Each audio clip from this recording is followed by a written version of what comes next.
G'day everybody and welcome back to my channel. I'm getting this board drawn up, ready to etch for the little differential amplifier because my drill bits will be here the day after tomorrow. So I have added a couple of changes. I'm not saying I wasn't aware of this, but someone that watches some of my videos and comments pointed out that putting a 1 meg resistor, there's going to be a voltage divider with the 1 meg input of the scope. I am aware of that. I was planning on experimenting with different values there to see if it affects basically the impedance matching of the output of the amplifier and the input of the scope and the integrity of the signal up at the higher end of the frequency range. I'm still going to have a play around with that, but it's probably not going to be 1 meg because that's only going to leave me with half of my signal basically on the scope. So actually it could be less when you add the input capacitance, 15 picofarads for my scope, 1 meg input. So you know, it might end up being a link, it might end up being 100 ohms, a kilo ohm, 10k. It's not going to be more than 10k. So I'll tell you what, I'll put 10k,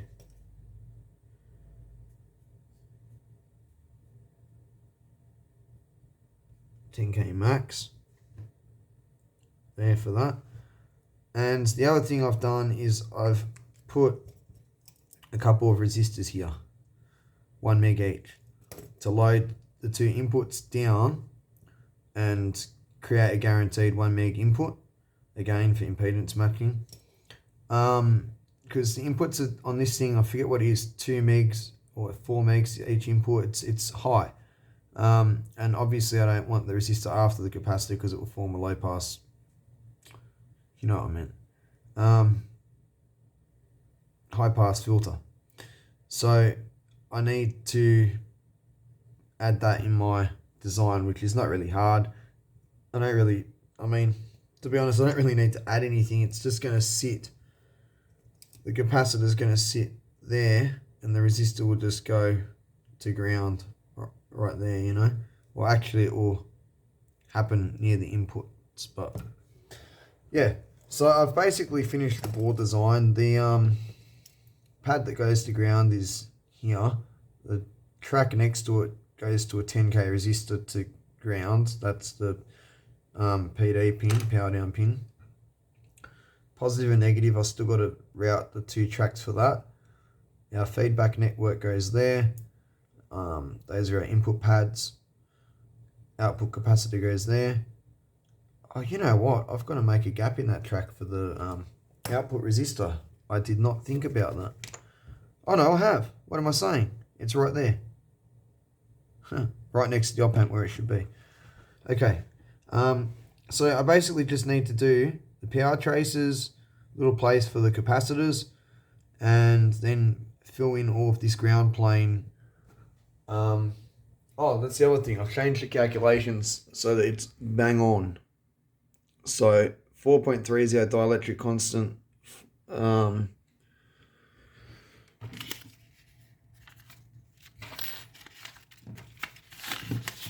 apologies. At around 20 megahertz. So that works out to 50.14 ohms with those figures. So yeah, that's what I've decided to go with. So yeah, that's the only changes. Everything else is exactly the same. So I'll finish filling in those ground areas now and route my power traces to where they're going to go, and that's it. A couple of days I'll have my drill bits and drill the via holes, stitch the ground planes together. I don't know if you can see, but I've put tape over this side of the board. I can prove it. I can prove it by grabbing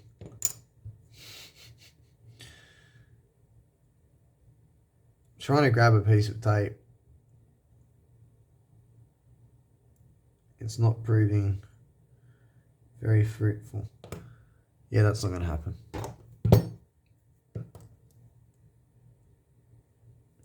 You see what I mean? So you don't have to worry. I can't forget to mark the back.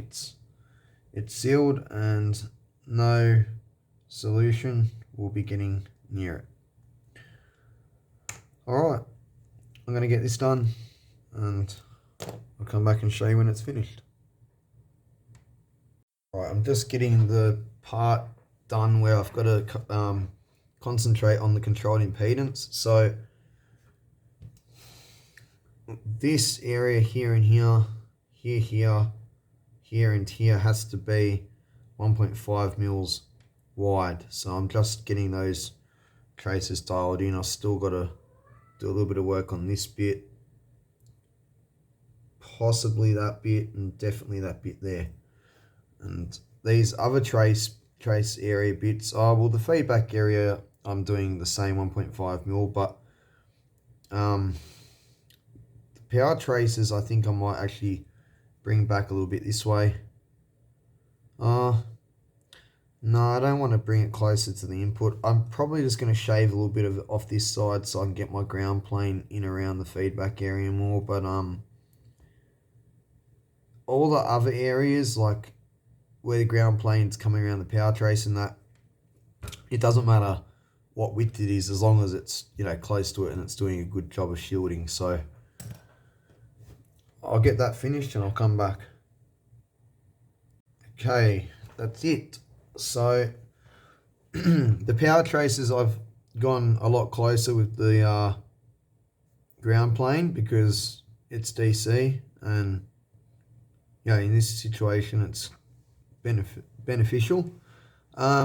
The controlled impedance traces, I think you can tell because they're all exactly the same size and around the feedback network and the two input blocks. I'll just go grab a part, just a random part, just so I can drop it on the board and give you a look.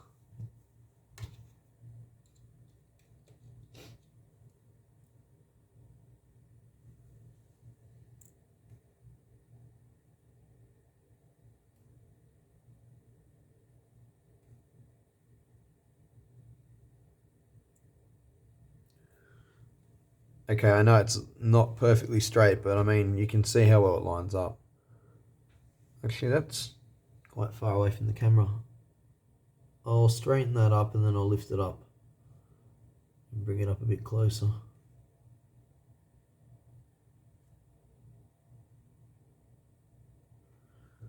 Alright.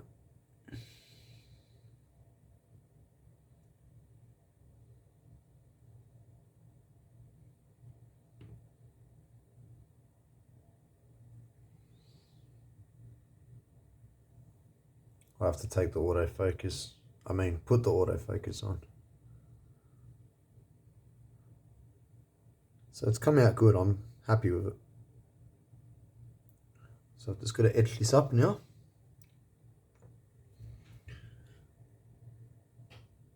I'll get that done and I'll be back soon. Alright, the board's come out, so I'm going to clean it up and we'll see what we've got. A lot better this time having the back on it, I can tell you that. Still can't believe I did that. I mean, I can, it's a pretty simple mistake, but annoying at the same time.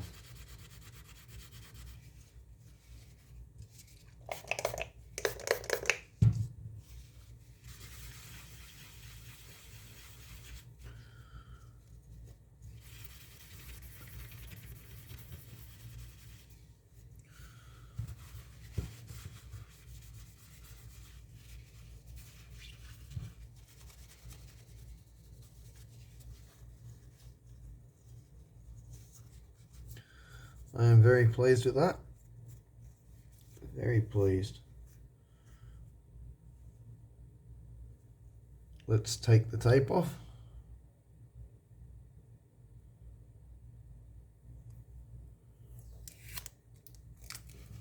Oh yeah. So I might make a bit of a wider gap there. I mean, it doesn't really matter. It's about half a mil, quarter of a mil. The most this thing has going into it is 20 volts, so I'm not really worried about that, to tell you the truth.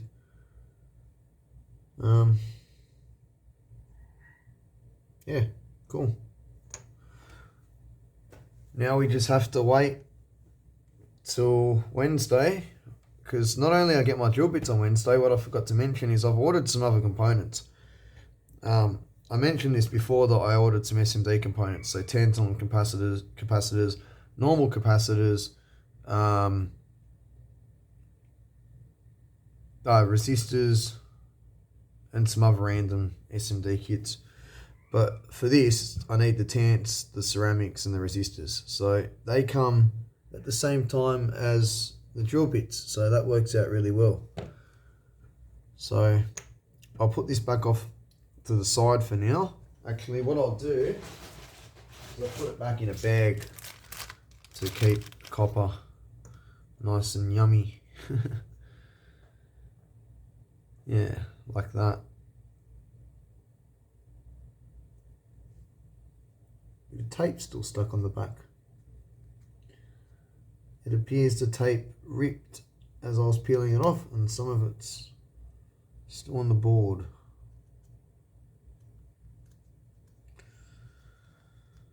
Come on.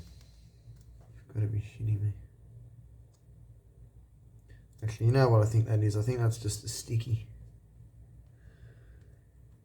Whatever it is, it's gone. I've got it. Yeah, that was just a sticky. Alright.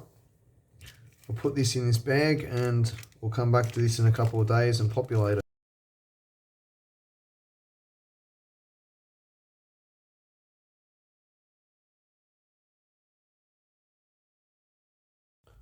Well, it's the next day, just for reference. I've got some very good news, because I didn't think this was going to happen till tomorrow, but guess what just arrived in the mail? Well, by delivery. So, we've got 0.6 mil, 0.8, 1 mil, 1.2 mil, and 1.4 mil. These are the drill bits. 10 of each. They appear to be decent quality too for drilling PCBs. I don't know how they'd hold up in metal. They don't look as cheap as some of the cheap drill bits I've gotten, so yeah. These are going to do fine for circuit boards. These will last, I can already tell. So I'm happy with that. So drill bits. Now this is where it gets good, because I've been waiting for parts and they've arrived. So I've got an 0603 capacitor kit and two 0603 capacitor kits, but one's from 1 picofarad to 820, and you'll notice that there is exactly 1.5 picofarad C0G, same as NPO, caps in there, which is the exact value we need for our RF amp. The other packet's 1 nano to 22 micro. And I also got some tantalum capacitors, because we need these too. So that's great. I also got just a couple of cheapy kits in 0603 and 0805. I don't even know what these are.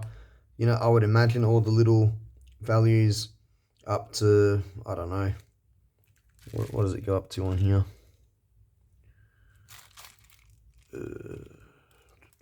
Up to 100 picofarads. Yeah, that makes sense. I'd imagine it'd be the same, but you never know. I don't think they make smaller values in anything else. They might, I don't know. Just because I haven't bought them, it doesn't mean they don't exist. I'm just a fussy one. I try and buy, you know, decent quality stuff unless it's coming off of AliExpress. Everything in here is good quality. And there's not too much stuff in here that's from AliExpress. I've bought a little bit of stuff lately, but for years I never have. So the majority of everything in here is not. Anyhow, So capacitors, tantalums.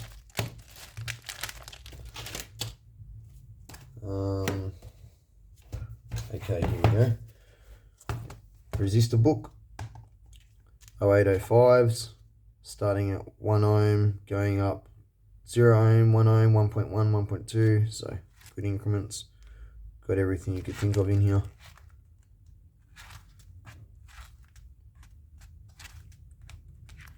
These are good kits.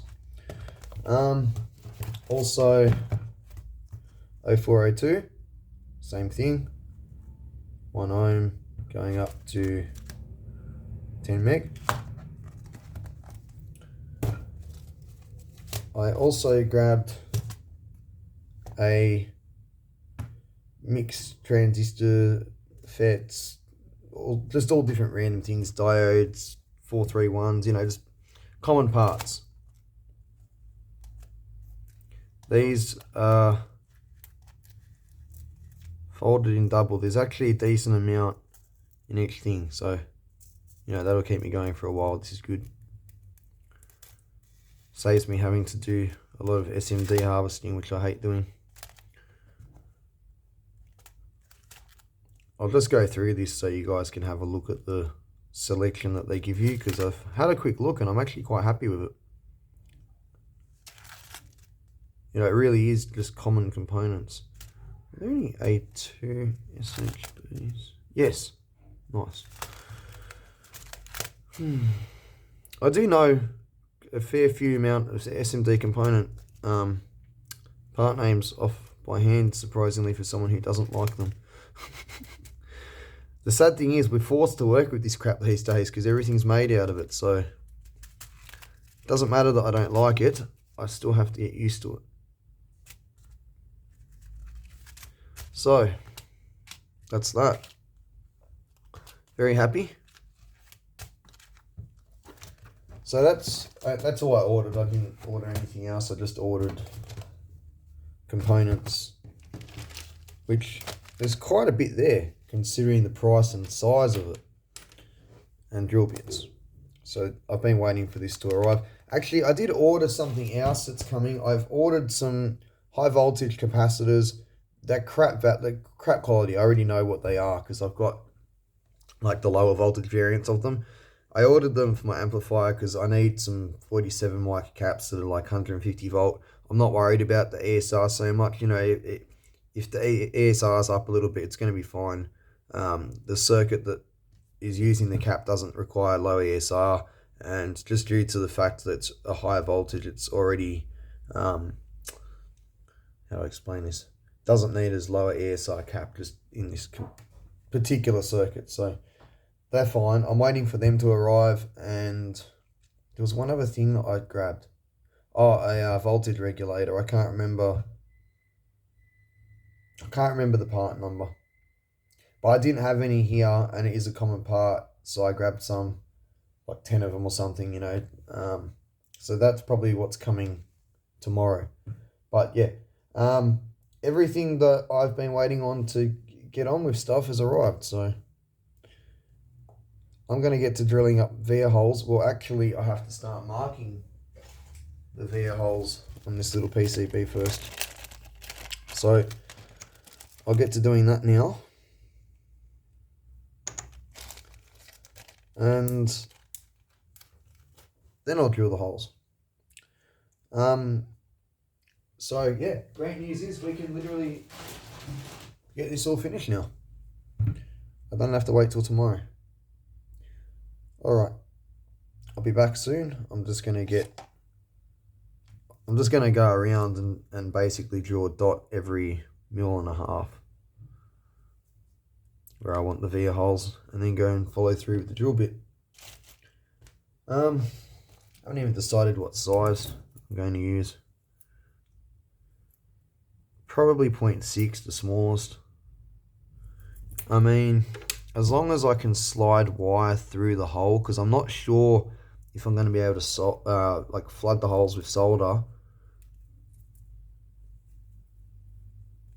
or not. Why is this one stuck on but the other one came off so easy?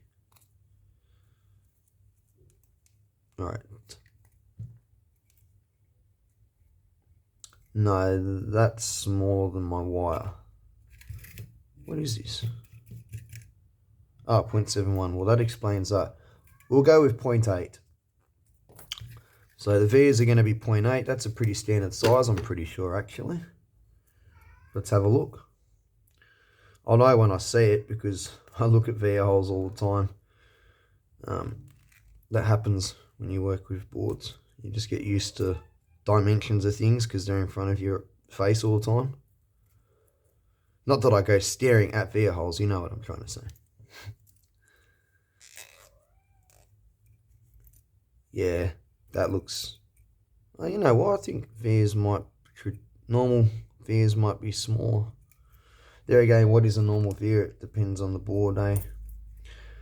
Alright, I'll get this done and I'll be back shortly. I finally have a half decent SMD collection now because I just added this stuff, the tantalums and the ceramics and the resistors, to my already existing SMD collection, which consists of random parts,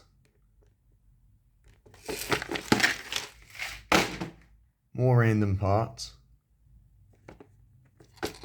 This is all just harvested stuff basically. More random parts.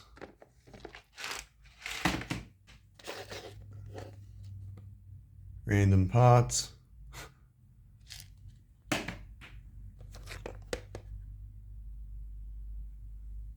Oh yeah, I got this a few weeks ago. I didn't mention it, I don't think, but yeah, we've got SMD electrolytics. More random parts. More random parts. And you guessed it, more random parts. But as you can probably see looking at a lot of the numbers in these boxes, I've got a lot of jelly bean parts and quite useful parts mixed through all that stuff. And then with all those ICs that are in this book, you know, with all this, the resistors, the capacitors and my parts, I finally got a half decent SMD collection, so that's got me happy. The other thing that I didn't point out that arrived was just a couple of resistors. Oh, I'm looking in the wrong box. 3.9, wasn't it? Yeah. No. Oh, 9.1, yes. Because I had no 9.1s, so I ordered some of those. And there was something else.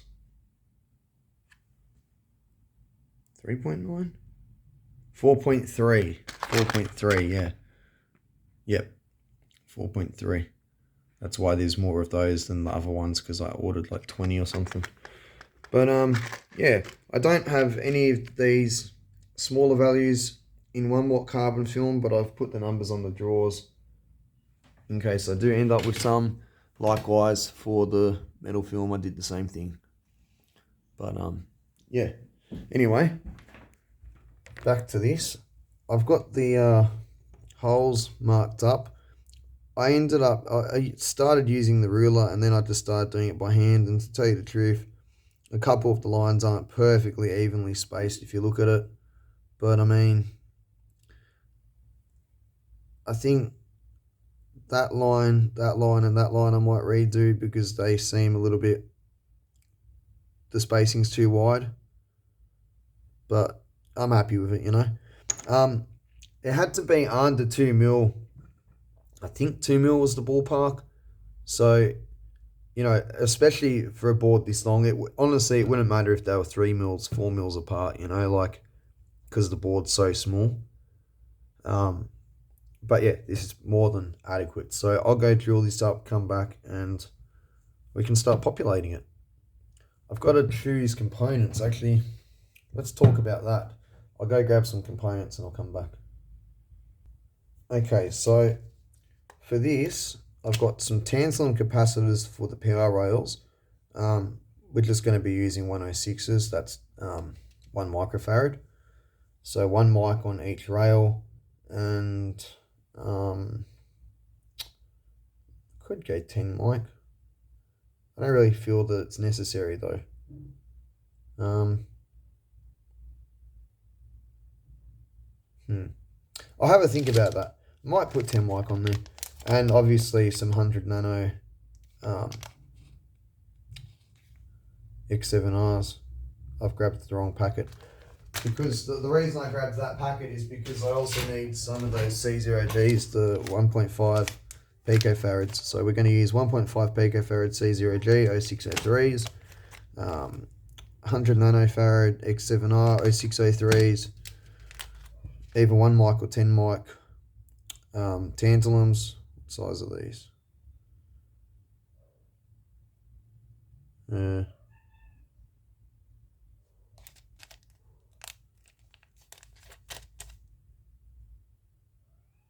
Doesn't say what size. I mean, we can work that out ourselves. Oh, 0805. There you go. Actually, some of those might even be bigger, like, is it 1206? Anyway, and then obviously 0402 size resistors because they're small, like the board. So that's component selection, and the resistors, the values are noted down on the schematic. Oops. It's going to be a 10k resistor for the power down pin. I think that's what it's called. Couple 1 meg resistors on the inputs to ground. Oh, by the way, the coupling capacitors are going to be 100 nanofarad X7Rs.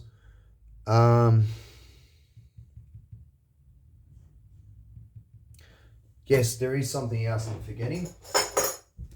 It's written in this book.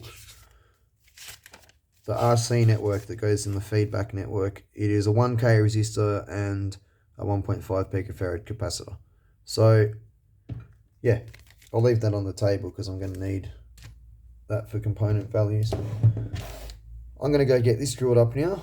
I'll come back and we'll start populating.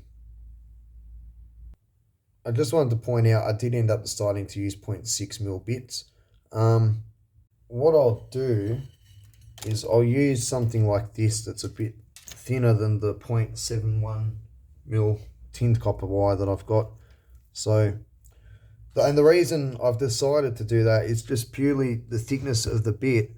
Where there's tight spacing, I can walk the bit in closer into the corner without tearing the copper or, you know, creating an open because the bit's wider than the trace, if that makes sense. So, yeah.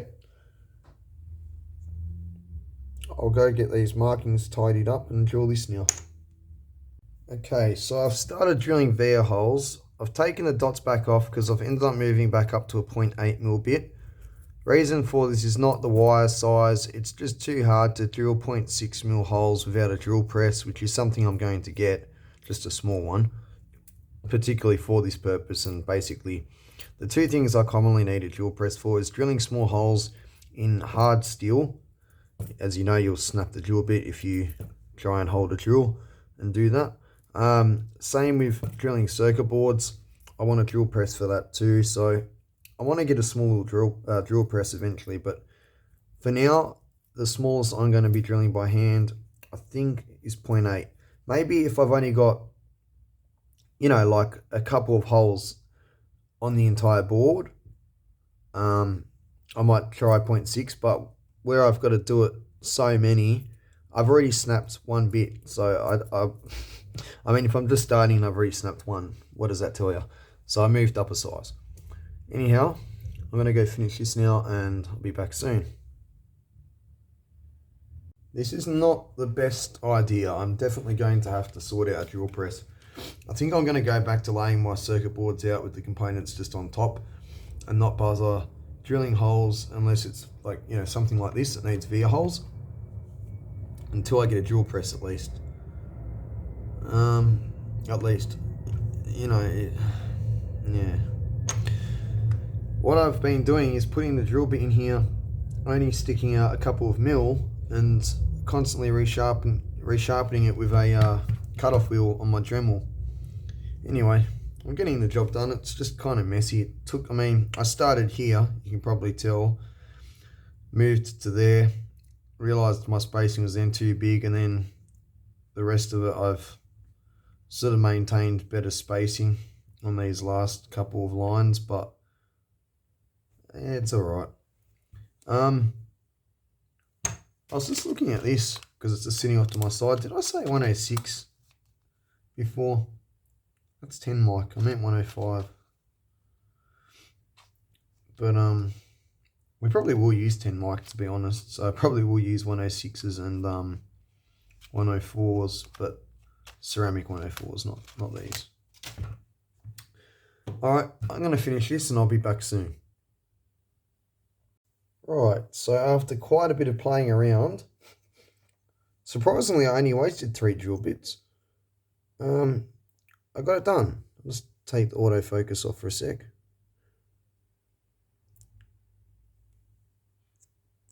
Bit of fluff. So yeah, you know what I mean, it's not perfect. You can see where I started here. I made a real mess, and then I started getting neat, but my spacing was too wide. But by the rest of it, I started to get the hang of it. The other thing I found was on the bottom of it, you'll notice that these holes here are not raised, they're flat, and all the rest are raised. I achieved that by simply having this on a hard surface, not a softer surface. So I can replicate that again too. Anyway, component time. So the chip is coming off of this board, the AD8130. I'll get the components off camera now so I don't waste your time, and I'll be back in a minute. You know what, I'm going to do a bit of harvesting because I bought these mainly to repair things, so I don't really want to waste them all. There's not a massive amount there. I might just nick the components off of here. I'll see what they are first, but not all of them. So let's see what these capacitors are. 100 nanos. Yeah, I'll take the 100 nanos and use them for my input and output coupling capacitors. What are these? What's the power capacitor?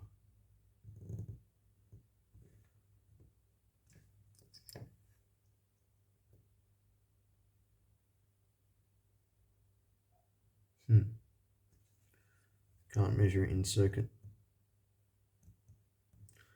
Yeah, okay. Well, we'll at least take those three, 10k resistor and the AD8130.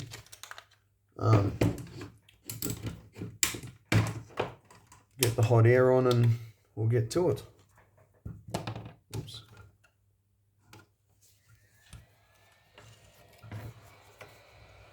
Actually, I'm going to take this socket out first so that I don't melt it with the hot air, because I'm going to want to keep that too.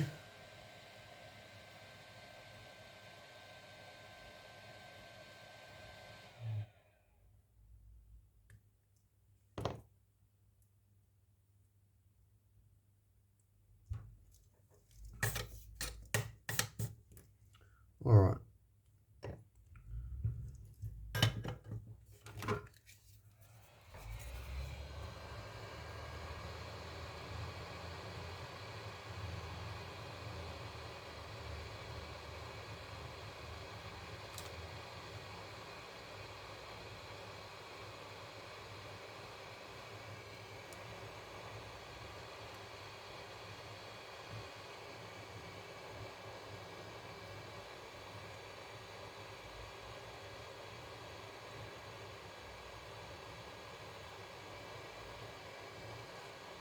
Might as well just wipe everything off here.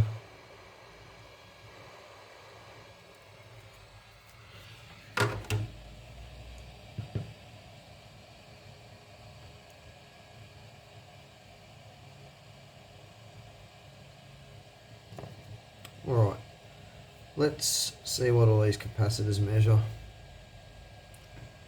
Visually,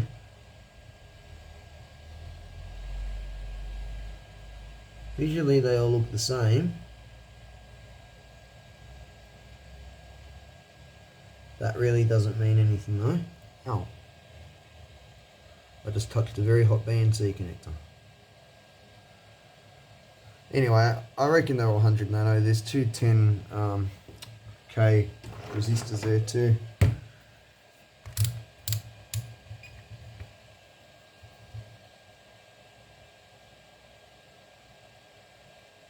You know what? When I've got this many capacitors,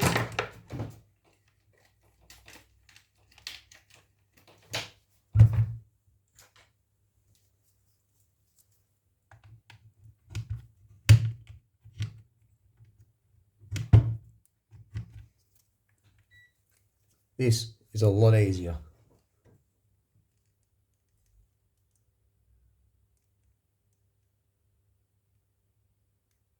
Um,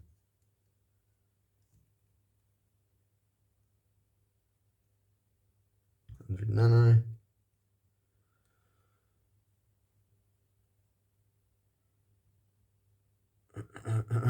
Hello. Hello.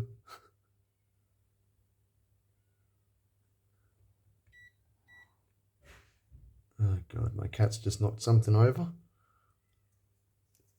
This is an odd value. It's a 0.0 picofarad. Haven't come across one of those yet. What on earth? Did I just break the capacitor with hot air? You know, I thought I just lost it across the room and it actually just turned over. Wow. I think I'm just not getting contact. Hold on. Yeah. Okay. It's because when you melt the solder, all the flux residue recrystallizes over the surface of it, and it's hard to get contact. This is bloody annoying.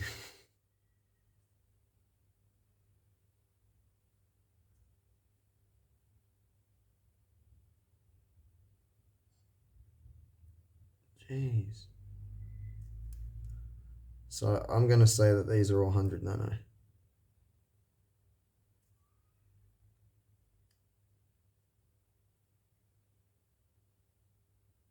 Okay. Well, that's that question answered. So we've got a whole pile of 100 nanofarad capacitors here, a couple of 10K resistors, and the device itself. So let me think about this. So we're going to want 3 of these, obviously that, 1 of these, yeah, just the 110K. Now we're going to need a 1K resistor.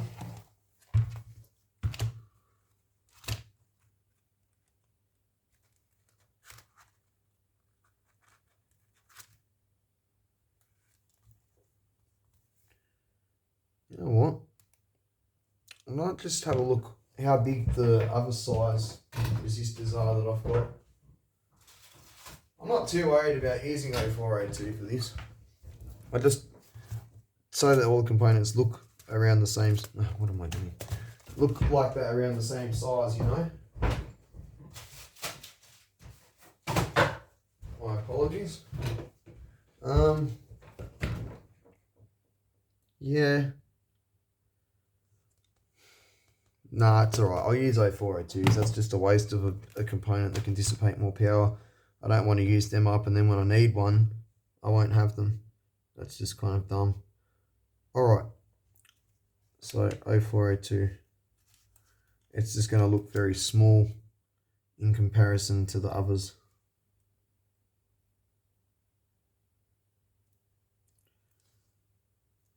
There it is. I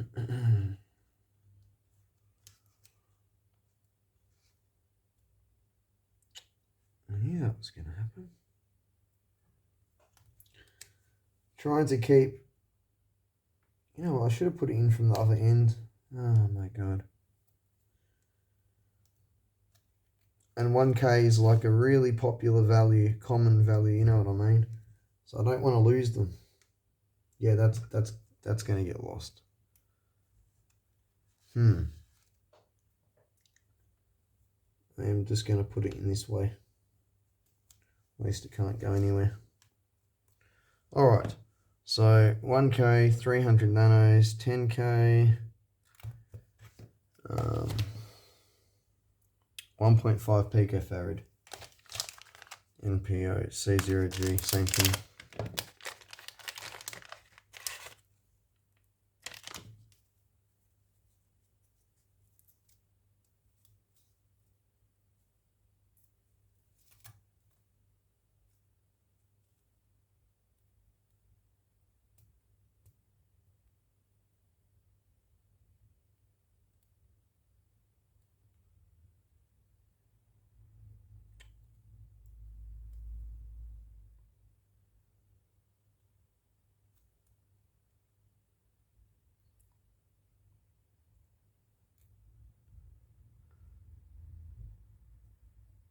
That works. I wanted to try and keep the label on it so I can see what it is. Oh, this is annoying.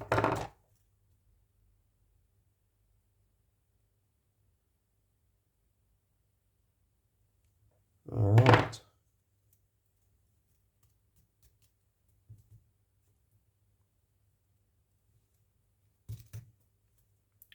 Our miniature components. Oh, it's written on the back too. Cool. Alright. God, I hate SMD. It's just so fiddly. I'm obviously not used to handling the stuff because I don't work with it much, but I can't imagine even when you work with it a lot that you're going to get that used to it. It's bloody annoying. Okay, so I'm going to go with, oh, you know what else I need? 200 nanofarad caps for the power rails to go with a couple of, I'm just going to put one mic on there. I think that'll be sufficient.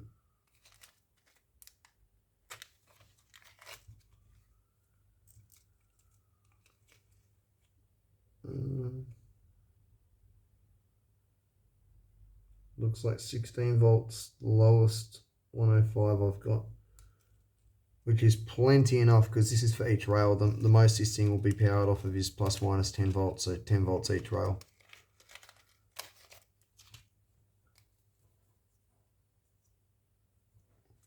What? Oh, there is. I thought there was no sticky like sleeve on top of it. I thought that it was like two pieces of plastic sort of welded together, but no, there is a thin film on top. Oh.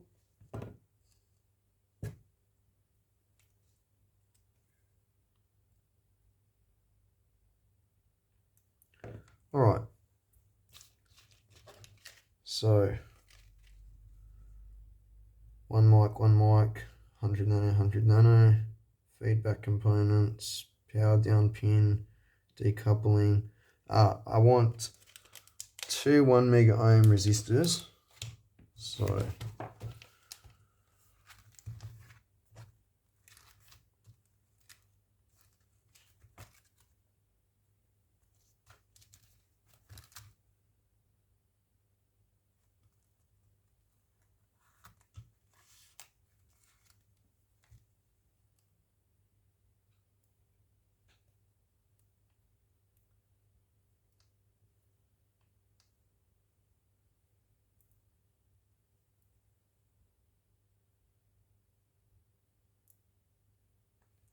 just going to leave them off to the side over there so I don't get them mixed up with the 1K.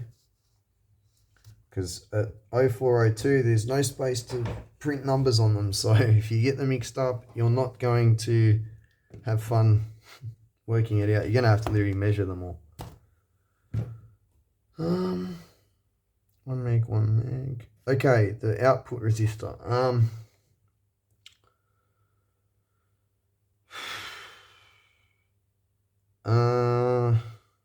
haven't thought about this yet. You know what? I don't think I left the space for it. Ah, that's what I screwed up on.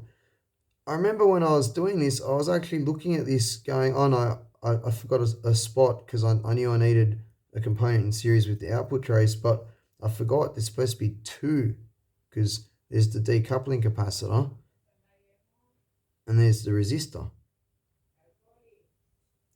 I guess the resistor will have to go to ground first and the capacitor after it. I'll just go Dremel another little cut in that track there. Alright, that problem's solved. Now, for starting off, I'm just going to put a 0 ohm resistor there. We're going to see what the drive capabilities of the op amp are. You know, it might be fine driving the scope input. We're just going to have to analyze that. So, I'm just curious to see how this lines up. Oh yeah, that really did come out good. I'm really impressed. It's not perfect, but I mean, it's pretty good. That is actually kind of perfect. It's not straight, but it's not bad. All right, well, I'm going to get some solder paste and start doing this. All right, this is going to be interesting because the thing with solder paste is you can be pretty messy with it and put it anywhere you want really, but that's when you've got your, what do you call it, solder mask.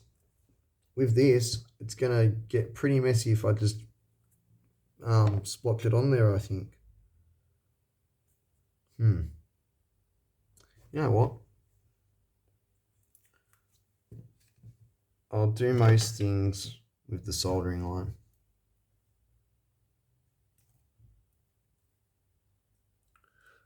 Oh, whoops, that was the right way. Actually, I'm just going to turn my computer on just to double check, make 100% certain that this actually does go this way. Usually you get the little circle in the bottom left hand corner, but I don't want to take any risks, so I'll just double check and I'll be back in a minute. Okay, well in the data sheet that I've got it doesn't say, but I can see the little notch there on the board it came off of. So I'm going to assume that the notch in the corner there is the same as the side notch. It is on most ICs. And, you know, the writing's usually the right way up. So, yeah. Just want to talk about something quickly. Yes, I did screw up that hole there. I tried to draw an extra hole and it slipped into the first hole. I've just got to blob a bit of solder there. I'm still going to run the via through. Excuse me. So, yeah, it is what it is. I think I will use solder paste. I've been thinking about it, and I think if I just get something small, might have something smaller than this. Hold on. You know what? I do. I've got some Dremel bits that have got small heads on them. I could use that to dab it on there. Let me just see. Oh, I think this is gone. Oh, no, it's just dried in the end. I know some people keep this in the fridge. Maybe I should, whoops. Because I don't use it very often, so. Let me find something to get that onto and off of my hand. Alright, one of those blobs was actually dry, the other one was wet, so let's see how this goes. Can I do this? Yeah, it looks like I can.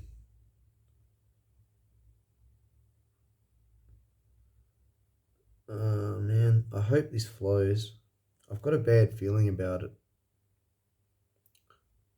Like it's going to stick to the plain fiberglass.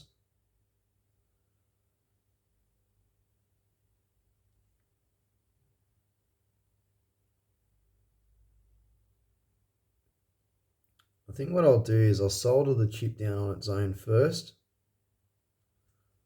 Normally I wouldn't do that, but it's going to be a lot easier to clean up one set of pads that are flowed together than having to clean up a whole board that's screwed up, you know?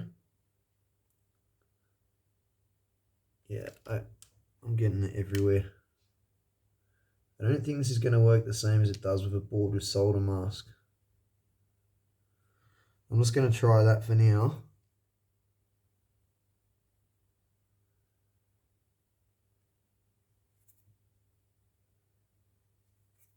Try and clean up as much as I can off of the fiberglass.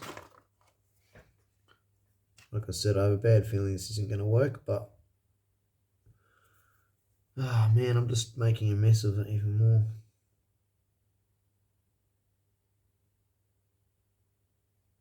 God, come on.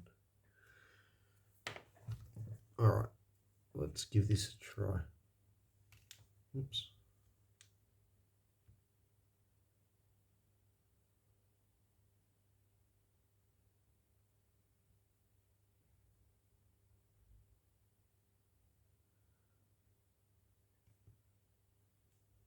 I mean, that's where it goes.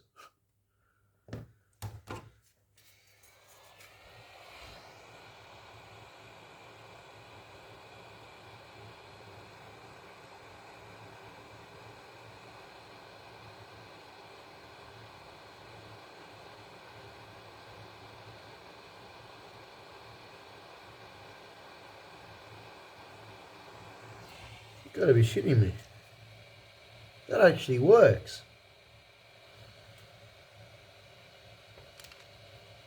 No bridges anywhere. Wow. I didn't put enough on there. It's just enough to tack it down because, I mean, I didn't think that was going to work. Okay, cool. I mean, there is enough on there. I could put a little bit more, but... Alright, cool. I'm going to start putting components on then. Where's my little Dremel bit?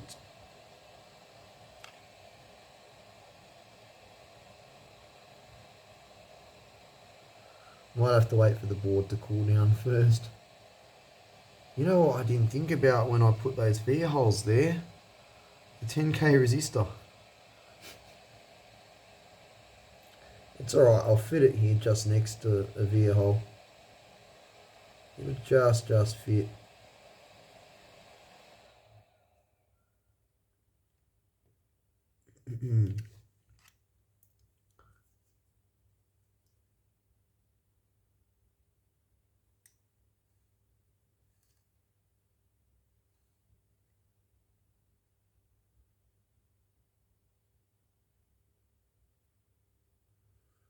Yeah, that works.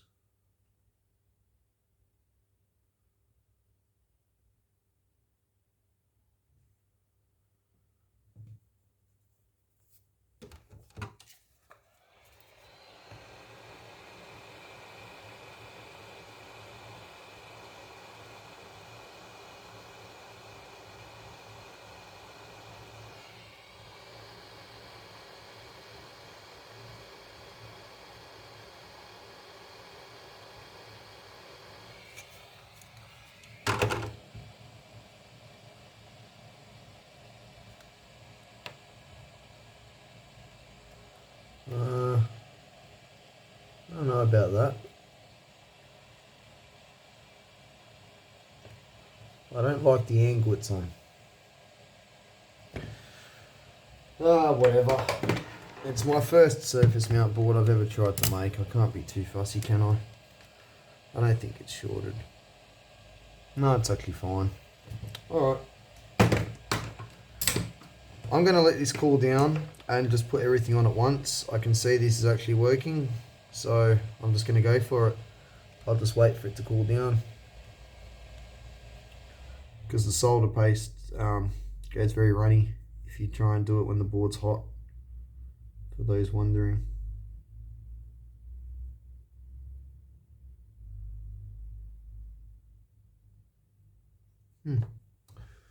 Alright, I'll be back soon. Alright, I haven't got all the components on, but I think I'm just gonna flow down what's on there for now and then get the rest on, because it's starting to get a little fiddly and I don't want to knock things off. I've already almost done that one time.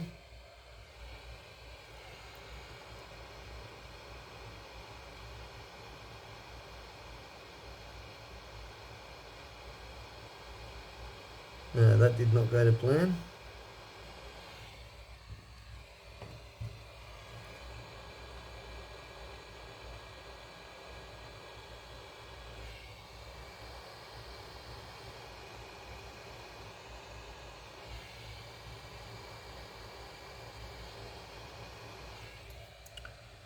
Alright, one component did not go to plan. And it's a baby 0402 resistor.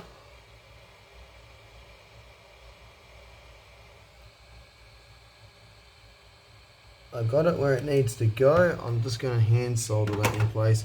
It's too short to get between the end of this little pad here and the output. So I'm just going to solder a little blob there to join the end of the resistor to the pad. If I used a bigger size resistor it would make it, but then the pad would need to be bigger than what I made it. I only made it really small.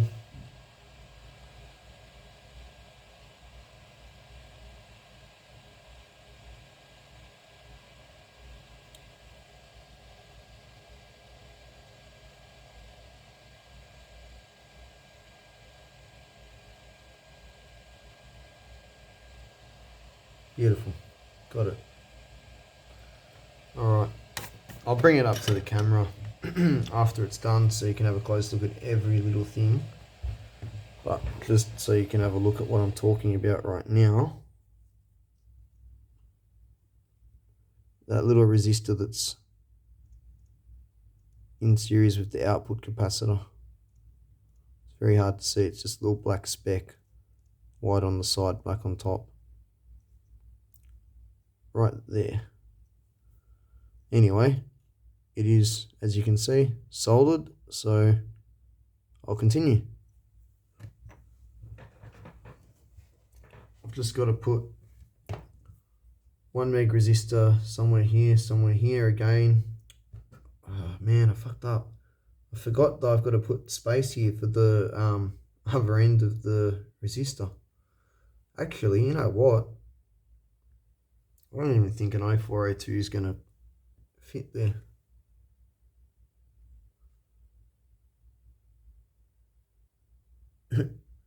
Yeah,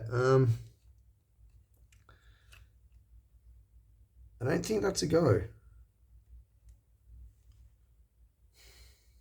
I mean, I could solder one in. Yeah, you know what? Screw it. Otherwise, what am I going to do? Put them back in the packet? And did I touch that? Oh, yeah. Great. Solder paste dries and leaves a mess if you get it on stuff.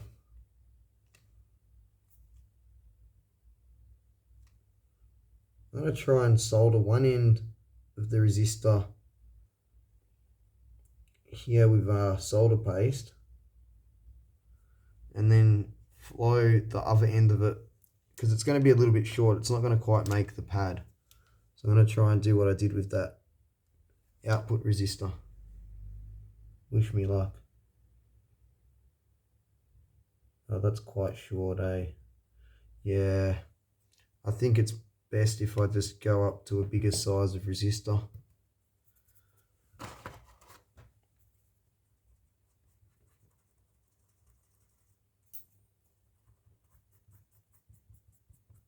All right, so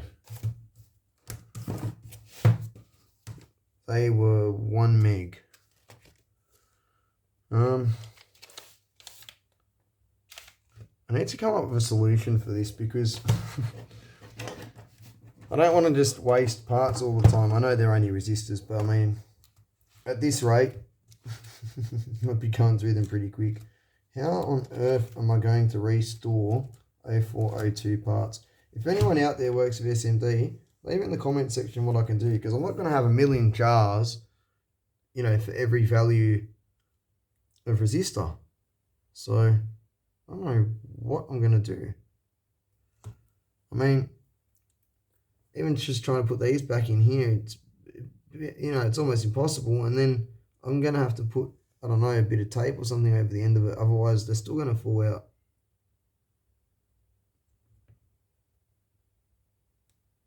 Yeah, this is bloody impossible.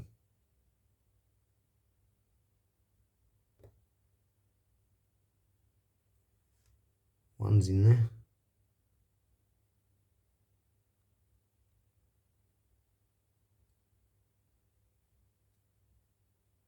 In there. All right. I'm just going to slide it back in the bloody sleeve like I did the 1K. So that they're in there the other end. Look, one's already come out in the sleeve. I'm just going to push it down the sleeve. These are going to go everywhere. Yeah, if anyone knows what I can do for SMD storage, leave it in the comment section. But I can tell you now, I don't want, you know, a whole load of boxes for each value. I mean, can you imagine how much more space I'm gonna... I've already got a huge through-hole collection. Yeah, I can't see myself having much more storage space in here. Alright, well, damn it, I put bigger resistors back.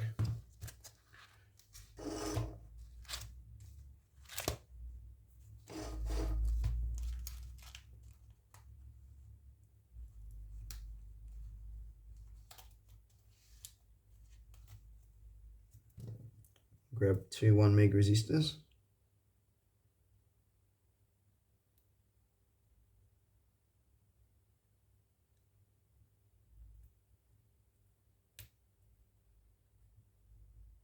Come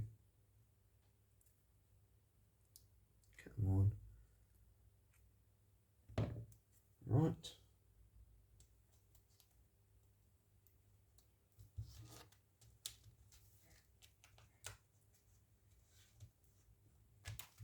Fiddly. Anyway, they will at least fit. I've got to be conscious of this solder paste sitting here.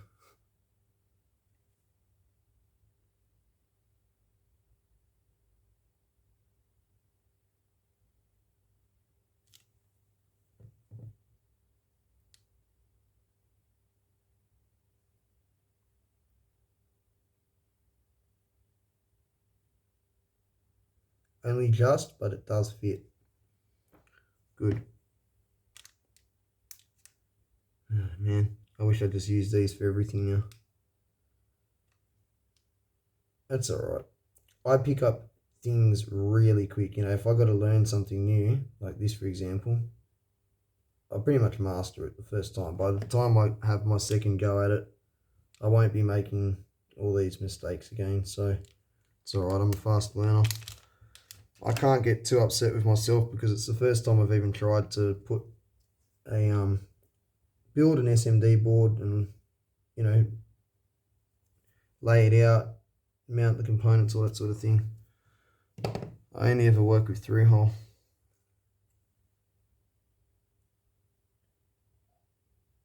Still don't trust it on the fiberglass without a solder mask on top of it, you know that? Leave in the comments if you got any experience with that too. Solder paste with no solder mask. Does it have a tendency to stick, or is that just me worrying?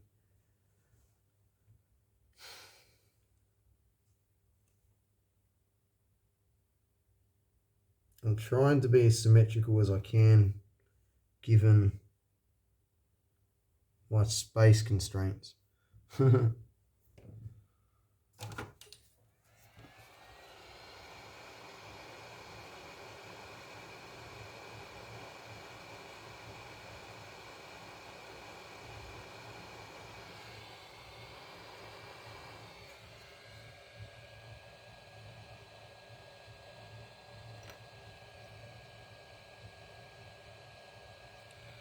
Don't know what happened to that one resistor.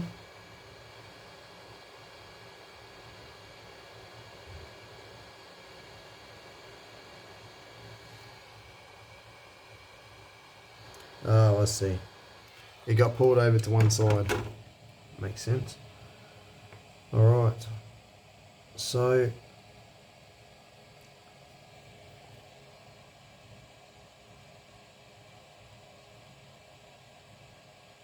I feel like I'm missing something. No, everything's there. I've just got to put the power line capacitors. So I'll put the 100 nanofarad up here, and the 1 mic, sorry, I'll put a bit further back.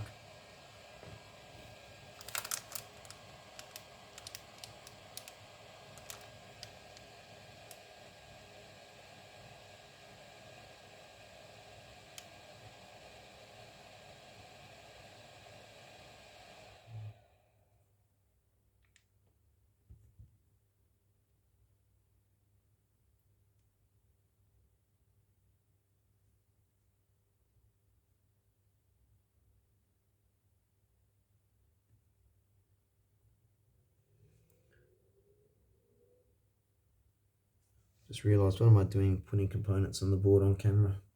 Sorry, I don't mean to bore people. I'll pause and I'll do the rest of this off camera. Okay, that's done. I burnt that top tantalum just a little bit. I don't know if that's just because it's a cheap Chinese cap and it's cheaper plastic, because I'll be honest, I've taken a lot of tantalums off circuit boards before and I've never had one go brown on me, so. And I mean, some boards I've had to get really hot for a long time because of big ground planes and stuff like that. So I don't know what happened there, but I'm not too worried about it. All right. Well, now what I've got to do is I've got to get this mounted in a case and get 3 BNC sockets on it. These are said BNC sockets. I don't think I'm going to do that tonight, but because that involves drilling in the case and it's already 11:57 p.m, I don't want to disturb my neighbours. I'm just thinking about using these to do a test, but not too worried. I know the chip works. I've already seen it working, so I don't really need to test to see if it works. The tests I need to do is like for noise and performance and stuff like that. Let's have a quick look and see if there's any shorts.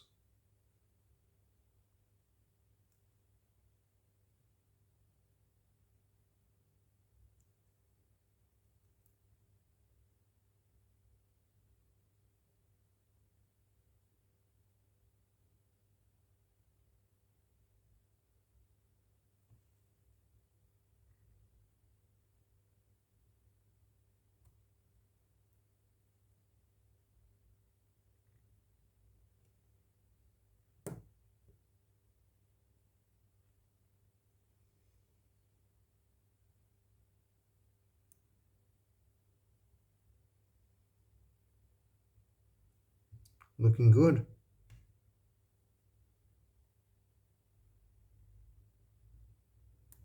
Yeah, we're good. All right, well, there's not much else I can do on this today. Like I said, I've got to drill holes in this little cast aluminium box. Can't do that tonight. I'll do it first thing in the morning.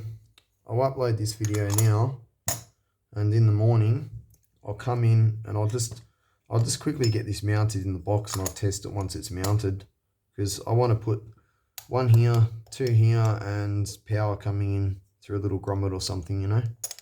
And I'll probably use some sort of shielded cable for the power too, just to stop the chance of noise getting brought in from outside, you know. Oh God. All right, well, that concludes this. I'll just give this board a little clean, and then I'll bring it up to the camera so you can have a look at it. I'll just take a brush and some of this to it. Well, I just gave the board a little clean up, and I'll tell you what, you can tell I haven't done this before. I still got to stitch the V's together. Well, there's something I can do tonight that's not going to make noise.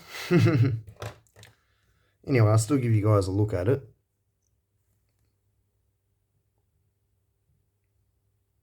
I can't complain. You know, like I said, I meant to leave space for these components where they're mounted on top of air holes, but other than that, I'm happy with everything else. Right. So, air holes. How am I going to do this?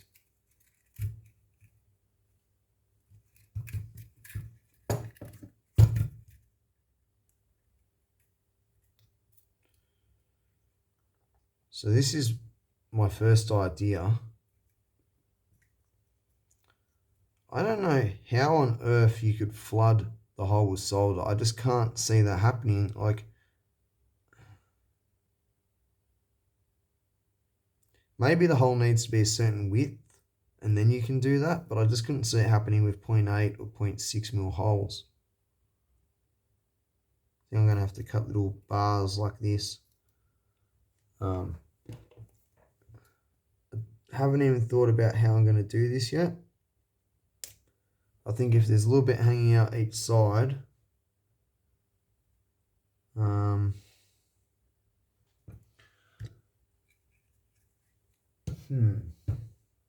it's going to take a bit of thinking, guys. Here's this little card. Yeah.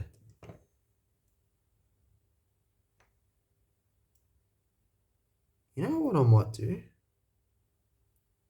Yeah, you know what? I just want to see how this looks, but I've come up with a better idea already.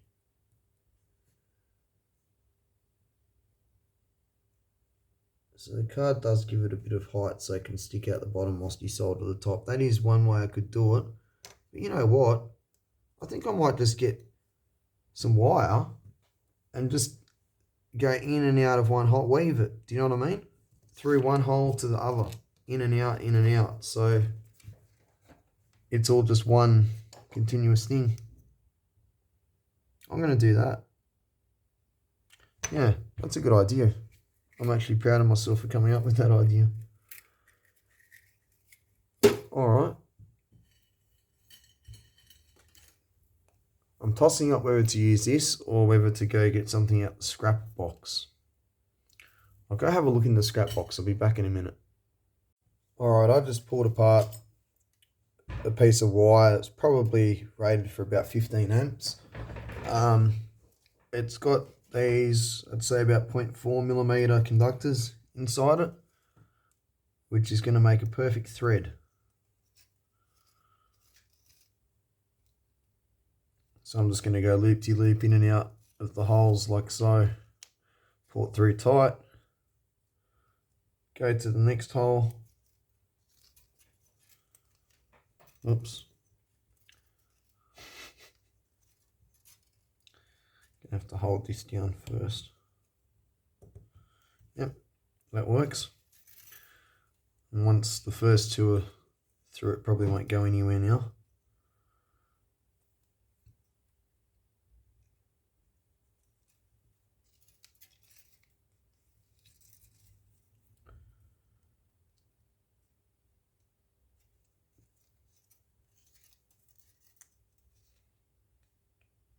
Yeah, that works all right.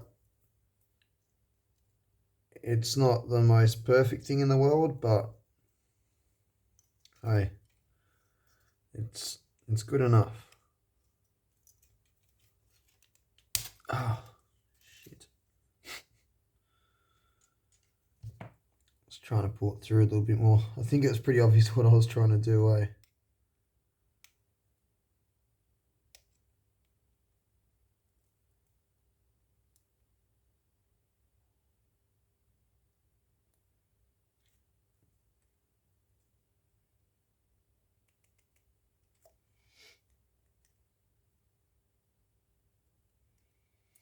I don't know how I rescue the things I rescue.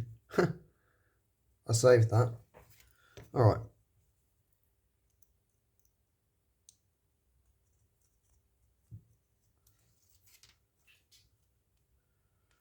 Not the most elegant thing in the world, but it works. If I had a smaller strand of wire, it would be much more ideal, but again, just something to remember for next time.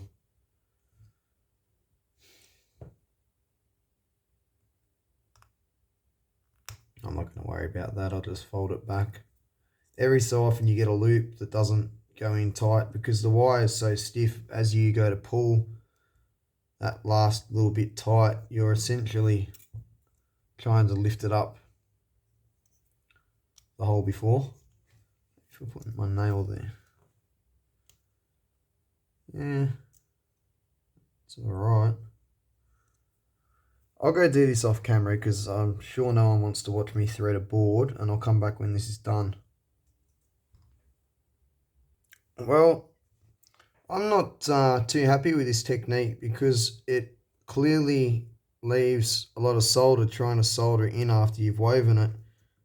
Now, when you do your calculations for controlled impedance traces, the calculators take into consideration the height of the dielectric, which is the fiberglass, and the spacing between your tracks, the track width, all that sort of stuff. Going and building up essentially a wall that's like a mil or two high next to the track is going to be the same thing as making the track smaller. It's going to capacitively couple more because there's more surface area, so that's going to screw up controlled impedance traces. For this board, probably not going to make a difference because it's only that big. It's such a small percentage of the wavelength, but just food for thought, I'm going to say that it's not possible to DIY SMD really. I've given it a go. I've never tried this before, and I've come to the conclusion that it's near impossible. I mean, I'm just barely pulling it off, and I'm pretty good with my hands, and this is fiddly. And you know what? It's not that it's fiddly because I don't mind doing fiddly stuff. I'm good at that. It's impractical in the sense that it's not, well, other than just building huge walls, it's really not uniform, and I don't know. It's just I think I finally met my match for building stuff myself. Surface mount. So, unless it's going to be parts sitting on top of a board and it doesn't need shielding and vias, I don't think I'm ever going to try doing this again. In fact, the AD8129, I can tell you now, I'll probably have a crack at that, and that'll be the last thing I do. Even that, I might set it aside and have a go at doing it on CAD software and sending the CAD file off to a PCB factory. I'm not too sure yet. This is just too much to make one small thing. I've been playing around with this all day, and I started on the board last night, For something this small, that few of components, it just seems not worth it to me, Fun little exercise, but no, I wouldn't do this all the time, you know what I mean? So, yeah. Anyway, I'll finish doing this, and I'll come back when I'm finished. So I've been doing some thinking whilst I'm doing this, and I don't know that I want to put this in the box after all. I think what I'm going to do, we'll do this tonight in this video. We'll take these, not BNCs, SMAs off here, solder them on here. They're probably not going to go, they're not going to go sliding over the board because of the VS stitching that I've implemented, but I'll just tack them on top. It's not going to bugger up the signal. I mean, look, to be honest with you, if I didn't even do the controlled impedance traces, it would probably still be fine because the board's only, so small. It's filtered at 100 megahertz to be effectively usable up to 20. So, you know what I mean? That's why I'm not too worried about the VS stitching coming out the way it's come out. If this was, say, for a gigahertz, for example, and that was like that, I would have already taken the components off the board, binned this board, and started again. Obviously, with a different way of doing it, I'd have to come up with a different idea. But because this is so slow in the frequency domain, it's just not too concerning to me, if that makes sense. The main thing that I'm interested on seeing is how this chip performs with dual supply instead of single supply, with better bypass capacitors on the DC input lines, and with it being bandpass filtered, and I wanted to experiment with output resistor values if there's any problems with impedance matching and the scope input, and I wanted to see what putting 1 meg on each input does too, if it has any adverse effects. So most of what we're doing this for, what should I say, what I'm doing this for, is not to analyze how the board layout itself has affected it, because it's not going to really affect it much, if that makes sense. It's component choice that's going to be the difference here, right? Oh god. Yeah, you see what I mean. This veer stitching idea is really crap. I mean, I'm finishing it because I've started it, and I'm only ever going to do this once. I'm not doing this ever again. I can tell you now, I'm going to stick with my the traditional way that I've always made boards up like this. And if I've got to drill holes, I'll drill holes, but they're going to be 0.8, 1, 1.2, the normal holes that I drill on boards when I've got to make them up, not this small. I'm not going to do SMD and VS stitching. If I need to make, like I said before, an SMD board up in the future, I'll just do it in CAD software and get like PCBWay or someone to do it, Yeah. So anyway, I've been thinking about what I'm going to do. Now, because this one has always been the experiment one, the AD8130 and the AD8129 supposed to be the finished product one that I want to put in a box and, make a useful device out of it. It's got me thinking maybe I should just worry about the board for that one and boxing that one up, But then, when I was reading the data sheet, I noticed that the AD8129, it's okay, so it's not stable if you short circuit the output and feedback connection together. So unity gain is unstable with it. It's designed for a gain of, I think it's 10. Hold on. I've got the data sheet open right here.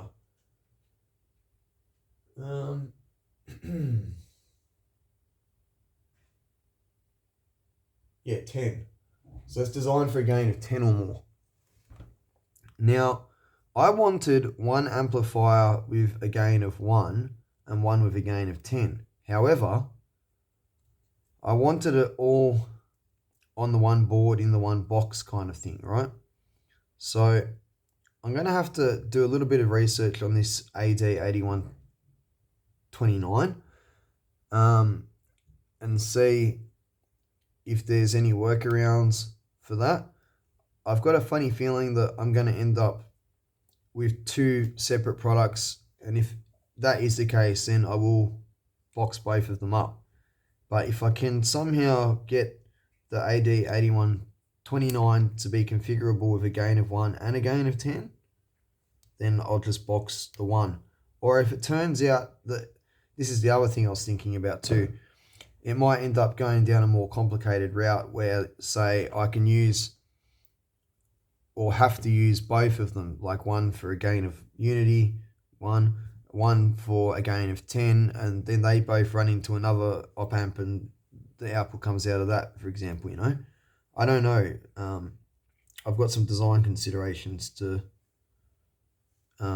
consider before I do this. So, again, that's why I got two of them, and I've played around with this one so I can have a play around with them, get used to them, see how they perform. I guess I should just shut up and see how this goes for me before I even think about the next one, to be honest with you. So that's what I'm going to do. I'm going to just solder SMAs on it. We'll see how it works. The main thing I'm interested in is how a signal comes out of it compared to going in now with the bandpass filter. You know, like how much more rounded does a square wave get. I want to also know what the noise figure's at. So do we get the figure that I calculated, which was, I'll tell you in a minute, 125 microvolts noise RMS. Oh, flat to 10 megahertz, sorry, not to 20. Yeah, duh. But, you know, that's the stuff that I'm mainly interested in, you know? So, that's what I'm going to do. And we'll worry about the box and all that sort of stuff a bit later.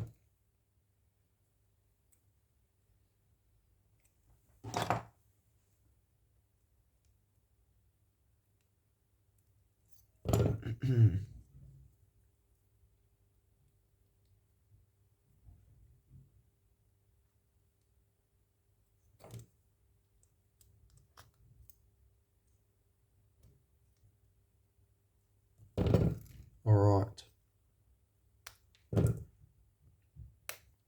I'll just flood all this together. Soldering lines, it's not even on. I'll just pause the video for a minute. I just realised I haven't even done this corner bit. I'll get this done, solder it, and then I'll come back. Then we'll put the BNCs on. Wow, still haven't soldered that either. Goodness, I'll get there. Definitely never doing this again. Lesson learned. I just wanted to try it, you know. I honestly didn't think it would be this much effort, but anyway, it is what it is. I'm not the sort of person that gives up on something that easy, so I'll finish it. But like I said, I won't be doing it like this again. I finally found my limit for making stuff. SMD, stitched ground planes, 0402 components. Yeah, no. No thank you.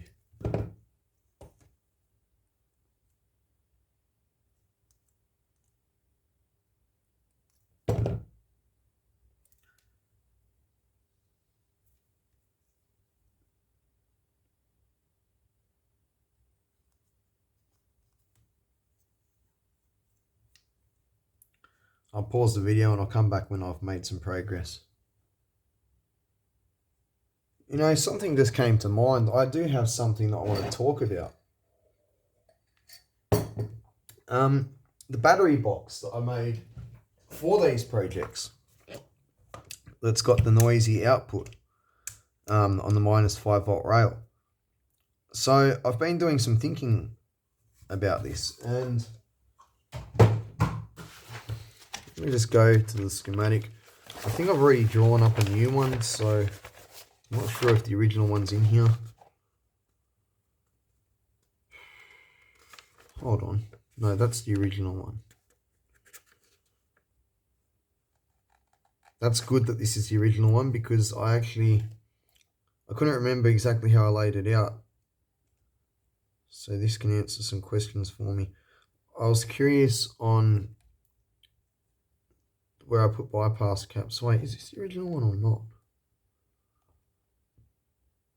Yeah, it is. Alright, so from output to ground. Excuse me, coffee always makes me burp. Output to ground. Okay. Yeah, I have no idea why that's ringing.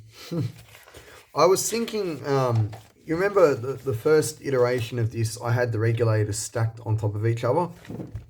So the output of one was the reference for the ground of another. I was thinking that maybe I had the capacitors between the output and the ground, but because the ground was going into the output of another, you know, it wasn't actually being decoupled to the ground rail. But now I've looked at this, I can see that that's not actually what the issue is. So that being the case, I've already come up with a plan to rectify it. And I think I've drawn it in here. I think. Let's see. Power supply, power supply, power supply, battery box, amplifier. Okay, apparently not. Well, I'll just quickly... Oh, it was a couple of pages over. So this is what I propose to do.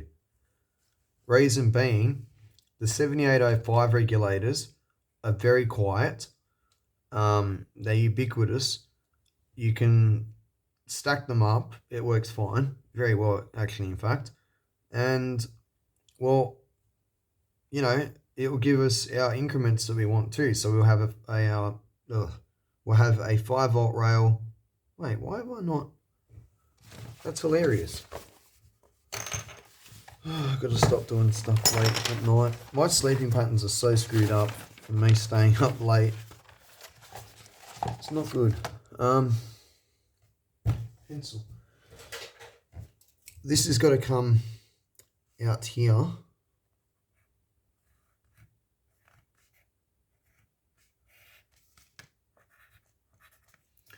So 0, 5, 10, 15, 20. And I think what I'll do on top of how it is, the capacitors that are there, I think what I'll do is make a small modification to these values and add something else. I'm just going to do it in front of you instead of explaining it. It'll make more sense. So instead of 470 mic and 1 mic MKT in between the output and the ground that's not actually the ground because it's the output of another regulator, let's make these 100 nano and 47 mic, right?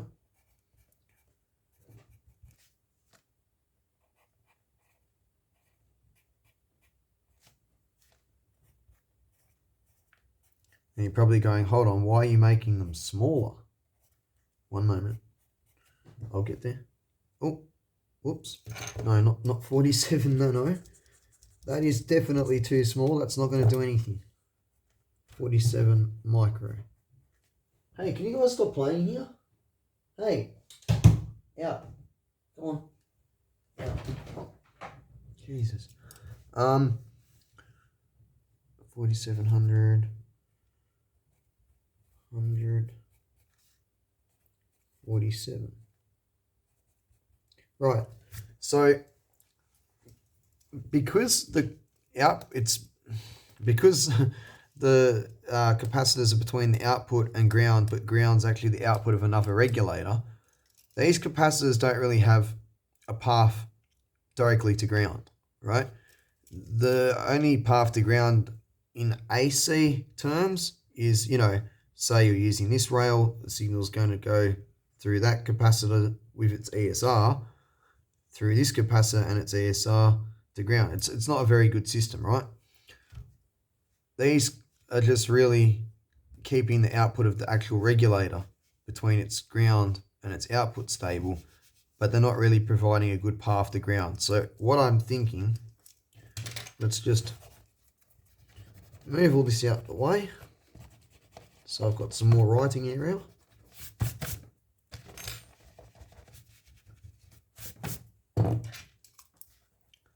So what I'm going to do is this. Actually,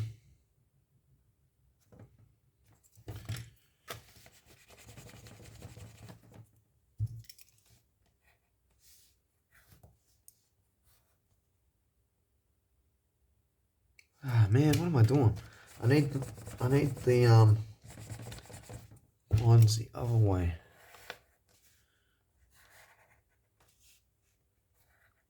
See if we can make this work.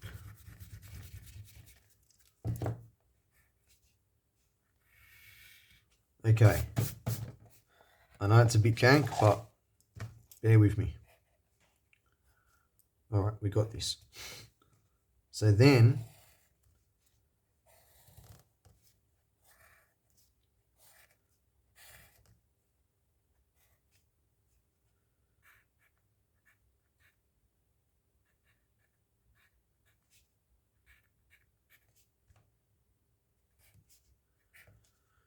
let's just do this first.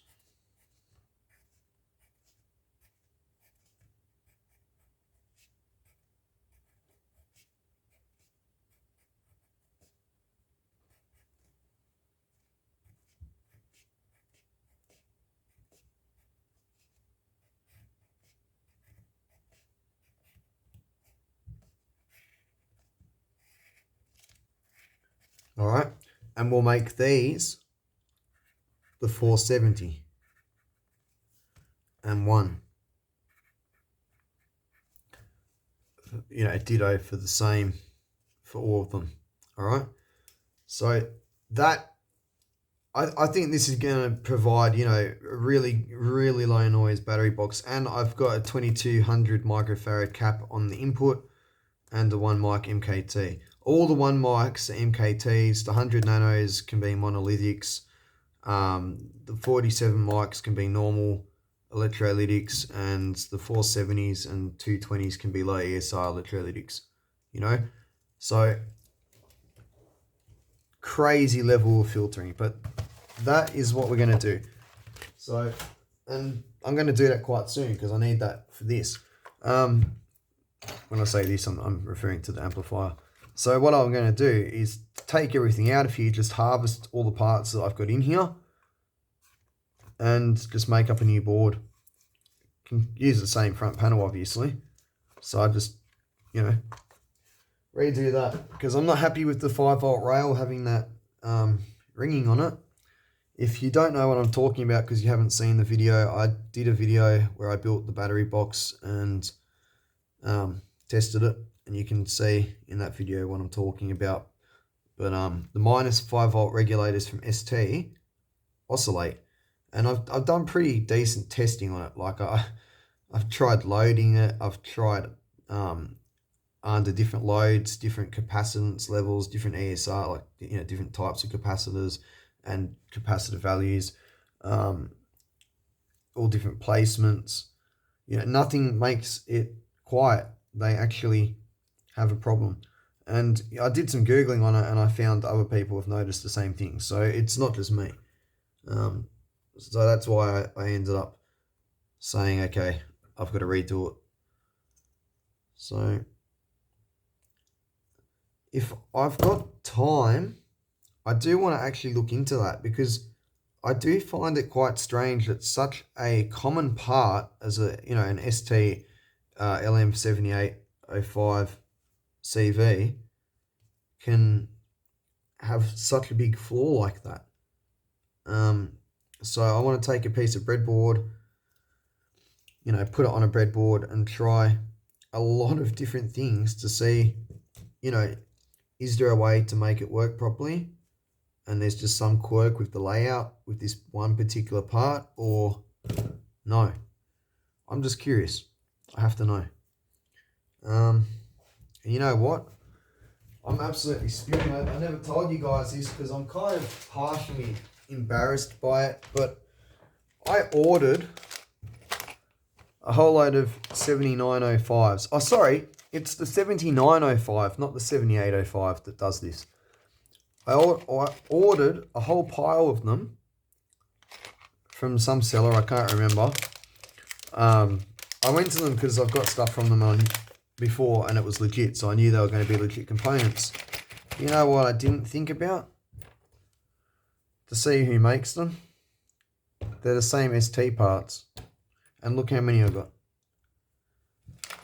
So I really want to look into this phenomena. We've got plenty to play with.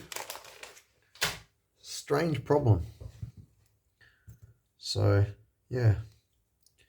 If you guys watching this have LM7905s, particularly the ST ones, because I doubt the other ones do it. I've got 7905, 7805, 79. I've got all different regulators, and none of the other ones seem to do it. It's just the 7905 by ST.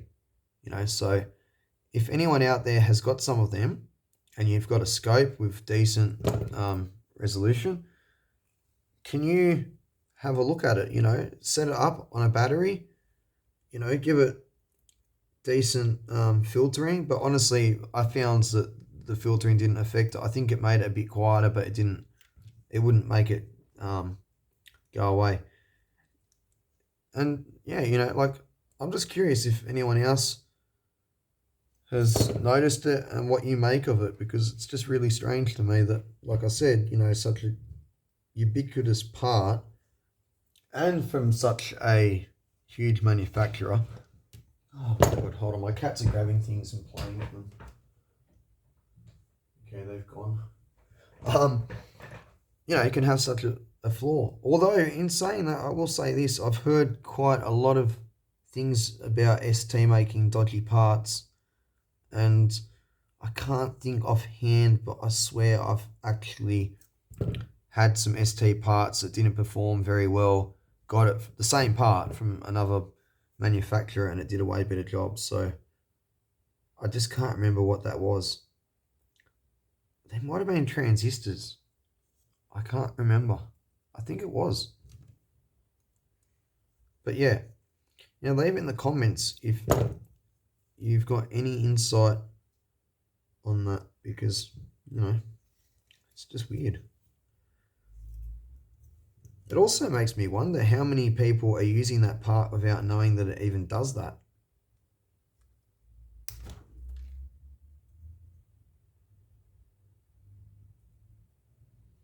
I mean, in most applications, I'm not going to lie, it's so small, the oscillation, that it's not going to be a problem really. But still, I have a problem with it more on a moral sense, if that makes sense. You know what I mean? Like, you're making a part and selling it, it shouldn't have a flaw. You know what I mean? If it does, it should be in the data sheet. That's where I have a problem with it more than anything.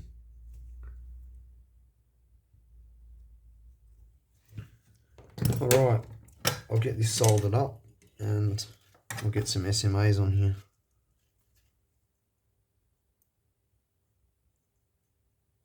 Whoa.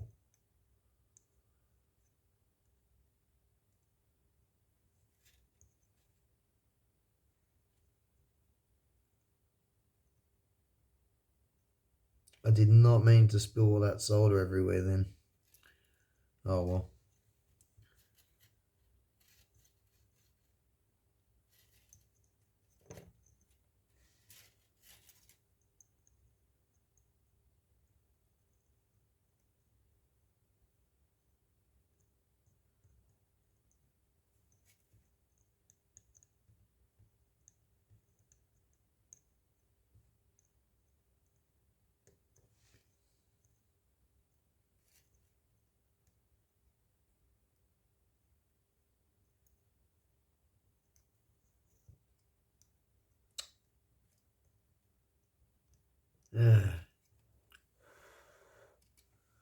This board must be so hot. Oh, come on. It's not as bad as what I thought it was.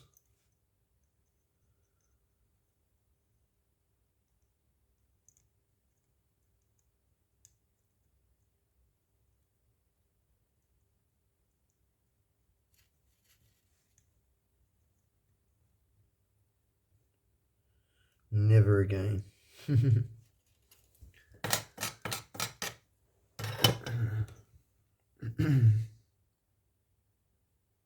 Well, everything's still on there.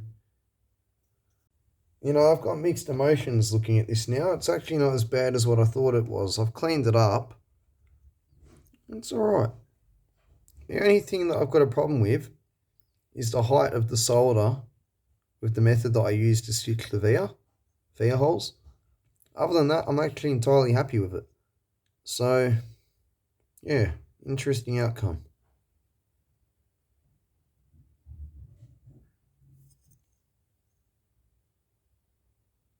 not too shabby. Anyway, I'm going to get the battery box sorted out next, because I'm not going to test this off, you know, some crap power source that's coupled to the AC line and has common mode noise and all the rest. I want it running off a quiet floating supply. So I guess time to harvest parts and make up yet another PCB. I'm going to leave that here for this video. Partly because I can't do any more on that until I get the battery box sorted, and I want to get this analyzed and tested tomorrow. So I'm just going to leave off here, get the battery box sorted out, and then pick back up on this tomorrow with said battery box. Alright, that concludes this video. If you like what you're watching, please give me a like and a sub, and I'll see you in the next video.